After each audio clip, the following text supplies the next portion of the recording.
Hello दोस्तों। कोलकाता में अजय सिंह नाम के एक डीएसपी साहब अपने पद पर नियुक्त रहते हैं। डीएसपी साहब बड़े ही कर्तव्यनिष्ठ व ईमानदार व्यक्ति हैं। दरअसल डीएसपी साहब जब शहर की व्यवस्था देखते हैं तो वह एक चीज़ को बड़ी ही बारीकी से देखते हैं। डीएसपी साहब के पास कुछ दिनों से एक लेटर आ रहा था। उसमें यह वर्णित किया जा रहा था कि कलकत्ता शहर की पुलिस आम जनता के साथ दादागिरी कर रही है, अपनी मनमर्जी चला रही है और फिजूल चालान काट रही है। यह पत्र देख डीएसपी साहब एकदम से एक्शन के मूड में आ जाते हैं। लेकिन इसमें सबसे बड़ा सवाल यह था कि उस पत्र में किसी भी पुलिस वाले का नाम वर्णित नहीं था। अब डीएसपी साहब ये सोच रहे थे कि आखिर वह पुलिस वाले कौन हो सकते हैं, आखिर वह पुलिस वाले क्यों आम जनता को परेशान कर रहे हैं और क्यों उन पर झूठे फाइन लगा रहे हैं। अब डीएसपी साहब बहुत सोचते हैं कि अगर मैं एक पुलिस वाला बनकर उनके पास जाकर पूछूंगा तो कोई भी पुलिस वाला यह नहीं बताएगा कि मैंने ये काम किया है। इसके लिए डीएसपी साहब एक प्लान बनाते हैं। डीएसपी साहब एक दिन रिक्शा चालक के भेष में रिक्शा लेकर पूरे शहर में निकल जाते हैं। कोलकाता के एक पुलिस नाके पर पहुंचते हैं जहां पर वाहनों की चेकिंग होती है। जब लगभग आधा शहर डीएसपी साहब नाप लेते हैं, उसके बाद शहर के एक छोटे से चौराहे पर जाते हैं जहां पर कुछ पुलिस वाले गाड़ियों की चेकिंग कर रहे हैं। वहीं डीएसपी साहब अपना रिक्शा लेकर पहुंचते हैं। एक दरोगा आया और उसने रिक्शा रोका और रिक्शा चालक से पूछताछ की, तुम्हारा नाम क्या है, रिक्शा के कागज कहाँ है, तुम्हारा लाइसेंस किधर है। तो डीएसपी साहब ने बोला कि सर ये मेरा रिक्शा नहीं है, यह मेरे मालिक का रिक्शा है, मैं इसे किराए पर चलाता हूँ। इस रिक्शा के कागज मेरे नाम पर नहीं है, रिक्शा मालिक के नाम पर है। तो पुलिस वाले बोलते हैं कि झूठ मत बोलो, अगर तुम्हारे पास इस रिक्शा के कागज नहीं हैं तो तुम अपना रिक्शा साइड में लगाओ और बाहर आओ। इस पर डीएसपी साहब जो रिक्शा चालक बने होते हैं वह कहते हैं कि साहब आप मेरा विश्वास कीजिए, मेरे पास मेरा खुद का लाइसेंस है, मैं एक रिक्शा चालक हूँ, लेकिन यह रिक्शा मेरा खुद का नहीं है, यह रिक्शा किराए पर लेता हूँ। सुबह से शाम तक जो भी कमाता हूँ उसे लेकर अपने घर जाता हूँ। इस रिक्शे के मालिक को इसका किराया देता हूँ। लेकिन फिर भी जो दरोगा रहता है वह नहीं मानता और डीएसपी साहब से बार बार कहता है कि तुम रिक्शा साइड में लगाओ, तुम्हारा फाइन लगेगा। तब रिक्शा वाला कहता है कि साहब मेरा किस बात पर फाइन लगा रहे हो। तो दरोगा कहता है कि तुम्हारे पास सिर्फ खुद का लाइसेंस है, लेकिन रिक्शा के कागज नहीं हैं। डीएसपी साहब जो रिक्शा वाले के भेष में रहते हैं वह कहते हैं कि साहब मेरा खुद का रिक्शा नहीं है, लेकिन दरोगा नहीं मानता है और बार बार उस रिक्शे वाले को यही चीज बोलकर परेशान करता है। फिर डीएसपी साहब जो रिक्शा वाले के भेष में रहते हैं वो बोलते हैं कि साहब माफ़ कीजिए, मुझे जाने दीजिए, मुझे आगे और कस्टमर अपने रिक्शा में बिठाने हैं। दरोगा साहब कहते हैं कि ठीक है, मैं तुम्हें जाने दूंगा, लेकिन तुम्हें फ़ाइन देना होगा। तो डीएसपी साहब पूछते हैं कि सर आप फ़ाइन किस बात का ले रहे हैं, मेरा यह रिक्शा नहीं है, मेरे पास खुद का लाइसेंस है, लेकिन रिक्शा मेरे नाम नहीं है, तो आप किस बात का फ़ाइन ले रहे हैं। अगर मेरा आपको विश्वास नहीं हो रहा है तो कल इस रिक्शा के कागज आपको लाकर दिखा दूंगा, या मेरा मोबाइल नंबर ले लीजिए या फिर मुझे आप अपने थाने का पता दे दीजिए, मैं वहीं पर आकर आपको इस रिक्शे के कागज दिखा दूंगा। तब दरोगा नहीं मानता है और बार बार दरोगा एक ही रट लगाकर बैठा रहता है कि तुम्हें फ़ाइन देना पड़ेगा। डीएसपी साहब ने बोला कि ठीक है, मैं फ़ाइन देने के लिए तैयार हूँ, मुझे बताइए आप कितने का फ़ाइन देना पड़ेगा। तब दरोगा बोलता है कि तुम्हें 1000 का फ़ाइन देना पड़ेगा। यह सुनकर डीएसपी साहब एकदम से शॉक हो जाते हैं और डीएसपी साहब फ़ाइन देने से मना कर देते हैं। और उस दरोगा की तरफ देखते हैं जो 1000 रुपये की मांग करता है। डीएसपी साहब हल्का सा मुस्कुराकर बोलते हैं कि क्या तुम जानते हो कि तुम किससे 1000 मांग रहे हो? रिक्शे वाले को दरोगा कहता है कि तू चाहे जो भी हो, कहीं का मुख्यमंत्री है क्या? कहीं का प्रधानमंत्री है जो ऐसे बोल रहा है?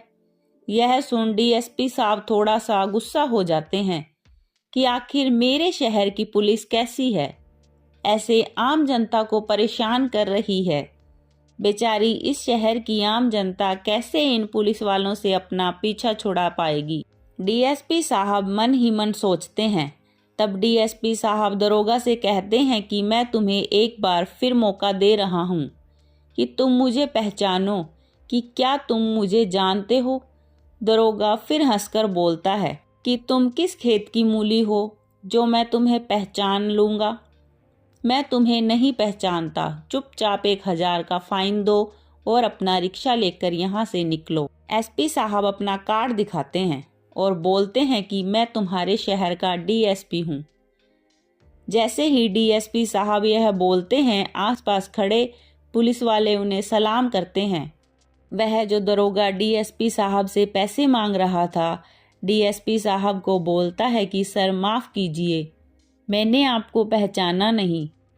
तब डीएसपी साहब कहते हैं कि मुझे पता है तुम मुझे नहीं पहचान पाओगे, इसलिए ही यह रिक्शा लेकर निकला हूँ। तब दरोगा कहता है कि साहब आप रिक्शा लेकर क्यों घूम रहे हैं? तो डीएसपी साहब कहते हैं कि कुछ दिन से मुझे मेरे ऑफिस में पत्र मिल रहे थे कि कुछ पुलिस वाले अपनी मनमर्जी के पैसे वसूल रहे हैं, जबरदस्ती के फाइन लगा रहे हैं। मैं चेकिंग करने के लिए निकला था, लेकिन शहर के किसी भी नाके पर तुम्हारे जैसा बदतमीज दरोगा मुझे कहीं नहीं मिला। तब डीएसपी साहब को और भी गुस्सा आता है और कहते हैं कि तुम कल मेरे ऑफिस आकर मिलना। और डीएसपी साहब उससे पूछते हैं कि आखिर तुम इतना बड़ा फाइन किस बात का ले रहे हो? इस पर दरोगा कहता है कि साहब हम भी मजबूर हैं, हमारी भी यह ड्यूटी है, हमें भी यह पैसा आसपास के पुलिस स्टेशन में बांटना पड़ता है, हमें यह पैसा हमारे साथ और भी जो दरोगा हैं उनको देना पड़ता है। तब डीएसपी साहब कहते हैं कि तुम्हें तनख्वाह तो मिल रही है, तो फिर तुम्हें और पैसा क्यों चाहिए और किस बात का चाहिए? और तुम कौन होते हो जो आम जनता के साथ अपनी मनमानी कर रहे हो, उन पर गुंडागर्दी कर रहे हो? तुम्हें अच्छी नौकरी मिली है, तुम इस नौकरी का सम्मान करो। ऐसी कोई चीज मत करो कि जिससे लोग पुलिस वाले से ही डरने लग जाएं।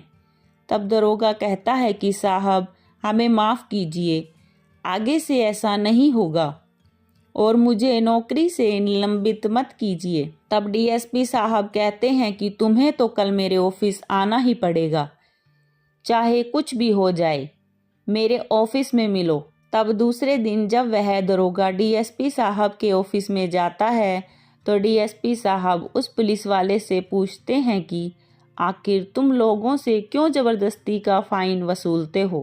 क्यों बेकार की गुंडागर्दी तुमने शहर में लगा रखी है? तब दरोगा कहता है कि साहब मजबूर हूँ, मेरे साथ जो दरोगा काम करते हैं वह मुझे यह सब चीज़ करने के लिए बोलते हैं। तब डीएसपी साहब कहते हैं कि तुम काम किसके लिए करते हो? उन दरोगा के लिए करते हो या इस देश के लिए? तो दरोगा बोलता है कि सर मैं तो अपना काम बड़े ही ईमानदारी से करता हूँ।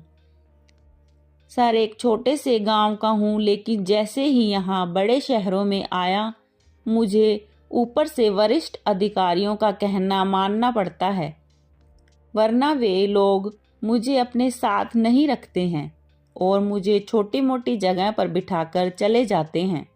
एसपी साहब को गुस्सा आ जाता है और डीएसपी साहब पूरे थाने में जितने भी पुलिस वाले और उच्च प्रभारी रहते हैं उन्हें सस्पेंड करने के लिए अर्जी लगाते हैं। पुलिस स्टेशन के सभी अधिकारियों को सस्पेंड किया जाए, क्योंकि यह पुलिस अधिकारी कानून के नियम का पालन न करते हुए अपनी मनमर्जी का काम करते हैं। अपनी मनमर्जी के मुताबिक यह अपराधियों के साथ समझौता कर लेते हैं और जब प्रभारी के पास यह खबर जाती है तो तुरंत उस पुलिस स्टेशन को बंद कर दिया जाता है। वहाँ के सारे अधिकारी और दरोगा हाथों हाथ सस्पेंशन ऑर्डर मिल जाता है और जितने भी पुलिस वाले थे उनके ऊपर केस लगाया जाता है। झूठे फाइन वसूलने का, मनमानी करने का, आम जनता को परेशान करने का। इसके बाद डीएसपी साहब पुणे अपने ऑफिस में लौटते हैं और जितने भी सस्पेंड अधिकारी और दरोगा थे वह डीएसपी साहब के ऑफिस पहुंचते हैं और उनसे माफ़ी मांगते हैं कि सर हमें माफ़ कीजिए, मुझे नहीं पता था कि रिक्शा वाला बनकर आप आ गई हैं। साहब आज के बाद अपने जीवन में कभी ऐसी गलती नहीं करूँगा। वह दरोगा बोलता है जो डीएसपी साहब के ऊपर हाथ उठाने का प्रयास करता है और यह दरोगा वही है जो बार बार फाइन देने के लिए बोल रहा था। फिर इस तरह सभी अधिकारी, दरोगा डीएसपी साहब से माफ़ी मांगते हैं और डीएसपी साहब उनसे वचन दिलवाते हैं कि तुम सभी मुझे वचन दो कि आज के बाद तुम कभी फिजूल का फाइन नहीं भरोगे, कभी भी किसी आम इंसान के साथ ज़बरदस्ती नहीं करोगे, चाहे वह रिक्शा वाला हो या टेम्पो वाला, चाहे आम नागरिक हो। अगर किसी की मजबूरी का फ़ायदा उठाओगे तो इतना ध्यान रखना कि जीवन में कभी आगे नहीं बढ़ पाओगे और कर्म हमेशा लौट कर आते हैं।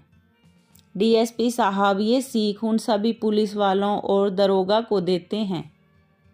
तब सभी पुलिस वाले डीएसपी साहब से माफ़ी मांगते हैं और माफ़ी मांगने के बाद डीएसपी साहब पुनः अर्जी लगाते हैं कि यह सभी समझ गए हैं, ये सभी सुधर गए हैं और डीएसपी साहब उस अर्जी को खारिज कर देते हैं और बंद हुआ थाना शुरू हो जाता है।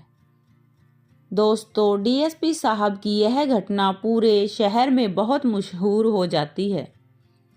सभी शहर वाले डीएसपी साहब की वाहवाही करते हैं, डीएसपी साहब को धन्यवाद देते हैं। मीडिया वाले भी आकर डीएसपी साहब का इंटरव्यू लेते हैं और सभी डीएसपी का नाम चर्चा में आ जाता है। दोस्तों, वीडियो अगर अच्छी लगी हो तो वीडियो को लाइक और चैनल को सब्सक्राइब जरूर करें। धन्यवाद।